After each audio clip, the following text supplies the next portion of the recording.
So you have a itinerary and your love overlanding. You have plans to do it big on the trace and some super glamping. One idea, deep news and reviews, a podcast the first rate and here just for you. You don't have to think about it, join us and be about it. Something interesting we want to hear about it, come on let's talk about it. Welcome to Waypoint Overland's Random Waypoints podcast.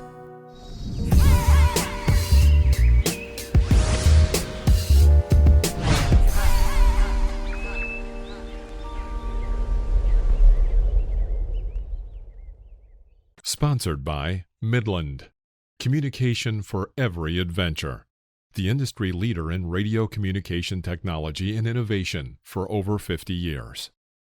Sponsored by MYMEDIC. Sponsored by TEMBO TUSK. Sponsored by Trail Rated Coffee Company. Always remember, the opinion you follow should be your own. Just consider the things stated here to be a second opinion from a complete stranger online. Hi, my name is Phil from Waypoint Overland, and you're listening to Random Waypoints. All right, so here we go. Welcome to another episode of the Random Waypoints podcast. We'll be doing an episode every single week. So like, share, and subscribe. Hit the notification bell to make sure you don't miss an episode. This week, our news segment takes a focus as we take a look at how well the Ford F-150 Lightning performed for engineers testing their toughness in Alaska. We also take a look at 3 Nissan Design America project trucks that are based on the 2022 Frontier. And on Waypoints, we highlight a Northern California national park that might not be on your radar, but maybe it should be a waypoint on your next journey. So stay tuned for the whole show.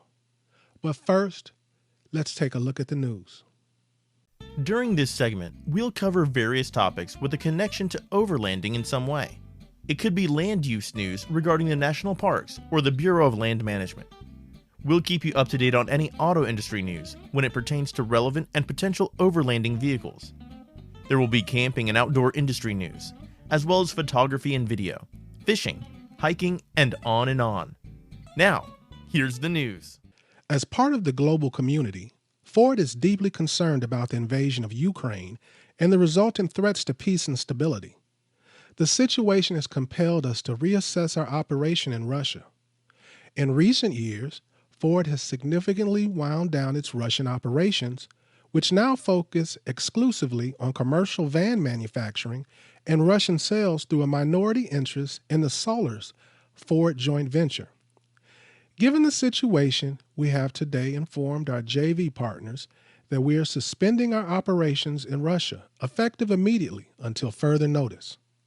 Ford Fund is also making a $100,000 donation to the Global Giving Ukraine Relief Fund for humanitarian aid to assist Ukrainian citizens and families who have been displaced during this crisis.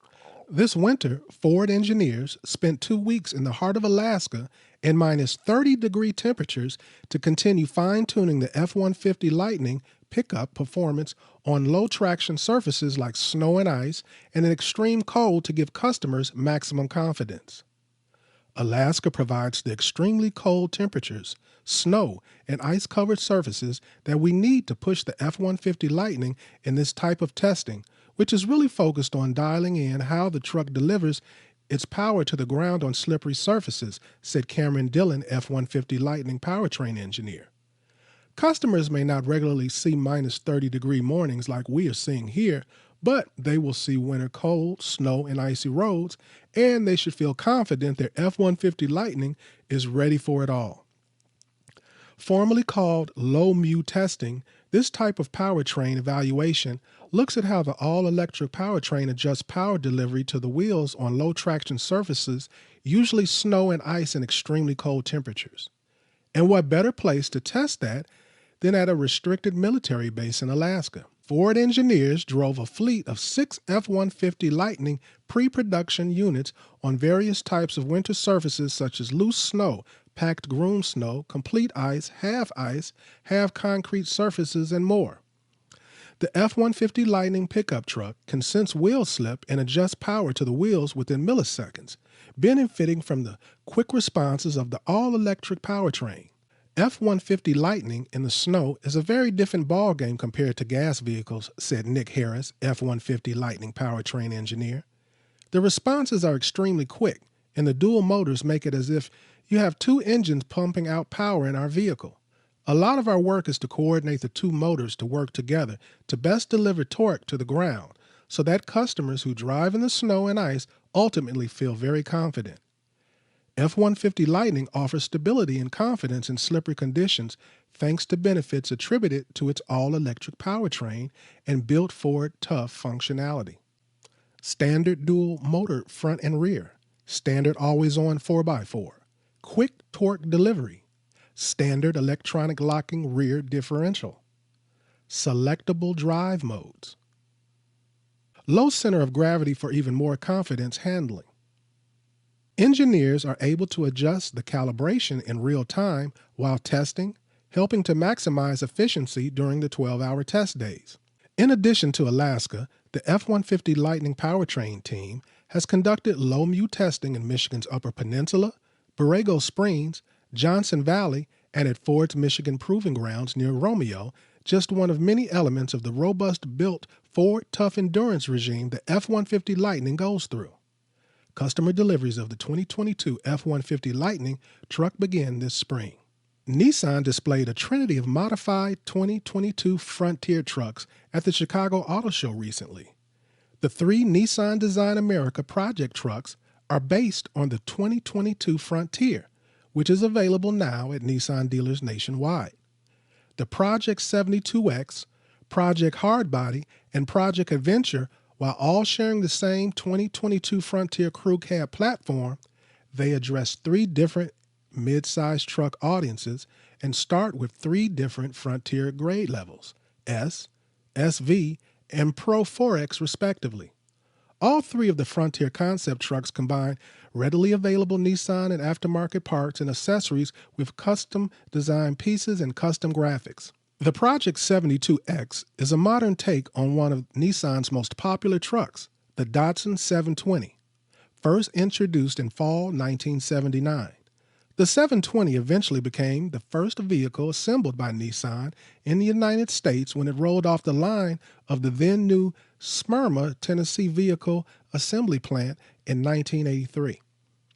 Known as the Little Hustler, it was a bare-bones affordable truck designed for fun and was advertised as ideal for outdoor enthusiasts.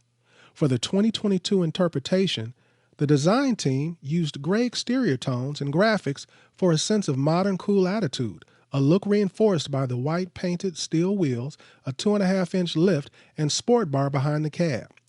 Project Hardbody, as the name suggests, pays homage to one of the most iconic Nissan trucks ever, the D21 Hardbody. It was the first truck design completed at Nissan Design America. Project Hardbody is built on a 2022 Frontier Crew Cab SV 4x4. It features a 3-inch lift kit, classic hardbody, block-style wheels designed and milled at Nissan's Design America, bed-mounted spare tire carrier, and door graphics with 80s-style shadow outlining.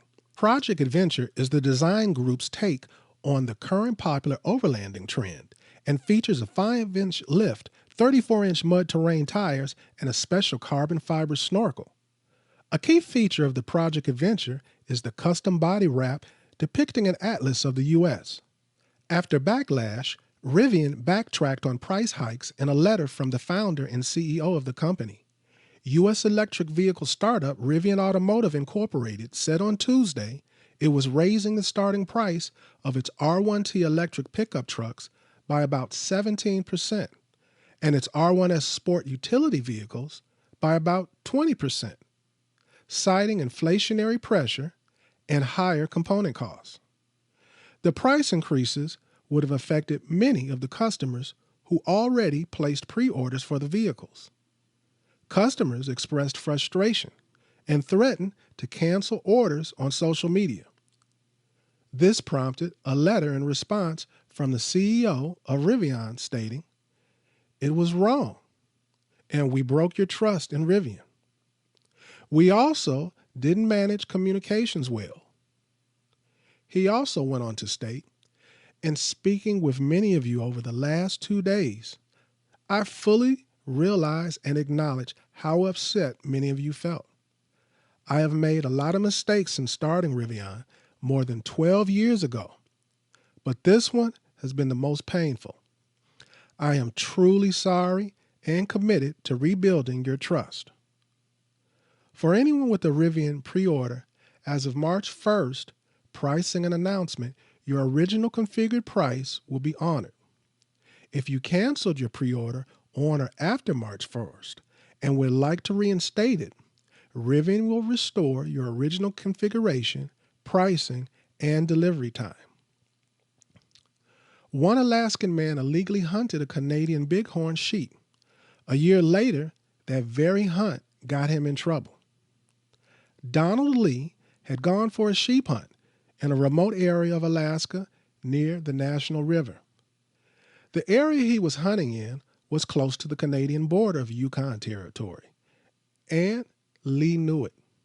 While standing in Alaska, he saw a bighorn sheep. He decided to take a shot. When he began to walk towards the animal, he realized something. The sheep was about 350 feet across the Canadian border. Lee went ahead and quartered up the bighorn sheep, and he went home. When he got back, he reported the sheep to officials as an Alaska kill. Before he ended his hunt, he made sure to get pictures with the bighorn sheep. He shared the images on Facebook and with the caption, "Yukon Zebra." His caption was referring to the dark colors in the sheep's coat. Turns out those pictures would end up getting him in some legal trouble later on. About a year after Lee's hunt, the photo of the bighorn sheep ended up getting flagged on Facebook. Well, when this happened, it got the attention of authorities in Canada. On top of that, they had gotten a tip that the hunt had taken place near the border. At that point, a wildlife officer and a Yukon conservation officer began to investigate this. The officers decided to take a helicopter to the area where the hunt happened. They used Lee's Facebook photo as a reference and were able to find exactly where Lee had taken it. They even took their own picture at the location, but instead of a bighorn sheep, they held a picture of Lee. Lee ended up pleading guilty to the charges that the officers brought against him and ultimately ended up with an $8,500 fine and a 5-year hunting ban. Here are some upcoming dates for you all to keep in mind. March 26th and the 27th, this is the California Outdoor Adventure Expo at Fairplex in Sonoma, California. The great thing about this event is that with one ticket, you can get into 3 different shows.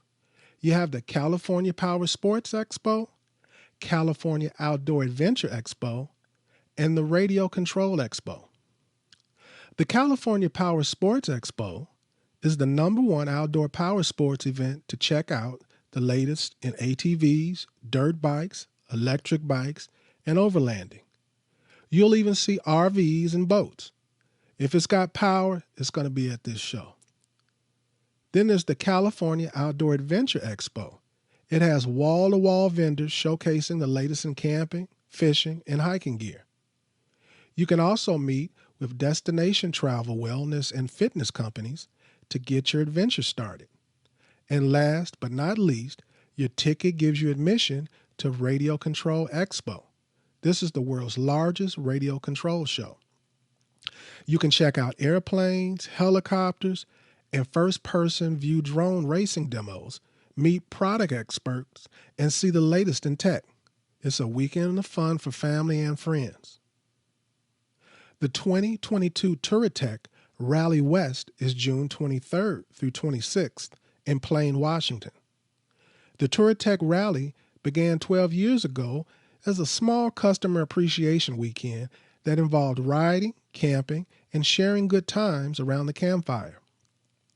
With this simple formula, it's grown into the largest gathering of adventure motorcycle enthusiasts in the whole country.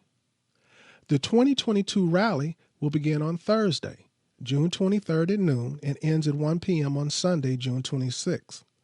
While the core of the event has stayed the same each year, they seem to find new ways to pack in even more fun activities and experiences. Now it's time for Waypoints. Waypoints. Waypoints will cover all aspects of navigation for the overland traveler. Navigation is the act or practicing of navigating, the method of determining position, course, and distance traveled. This week on Waypoints is another national park spotlight. We'll be highlighting national parks that maybe you should make as a waypoint on your next journey. Here's a question for you. What ancient national park is home to some of the tallest trees on Earth? You know, there's something awe-inspiring and humbling about traipsing through a forest of ancient titans in Redwood National and State Parks. A mossy 139,000-acre maze of skyscraping flora along California's northern coast. This old-growth forest is home to some of the tallest and oldest trees on Earth. Some ascending upwards of 370 feet, some older than Christ, and about 45% of all remaining coastal redwoods on the planet. Native Americans once lived here in peace before the early 20th century, when the timber gold rush forced them out so lumberjacks could treat the woods like an all-you-can-eat buffet during this time. The forest dwindled from 2 million acres in the 1800s to an alarming 39,000 acres of old growth that remain today. In 1918, the Save the Redwoods League was formed to preserve the rest, leading to the establishment of the 3 state parks, followed by Redwood National Park in 1968. To more wholly protect and administer these vulnerable forests as well as endangered wildlife, craggy coasts, meandering rivers, and grassland prairies within, all 4 parks combined in 1994, now operating as a joint network. While the immense forest is now but a whisper of its once widespread swath, visiting the important park is a reminder of the delicacy of life and the soaring beauty of it all if we just let it be. Here's how to best soak in the grandeur of this national treasure.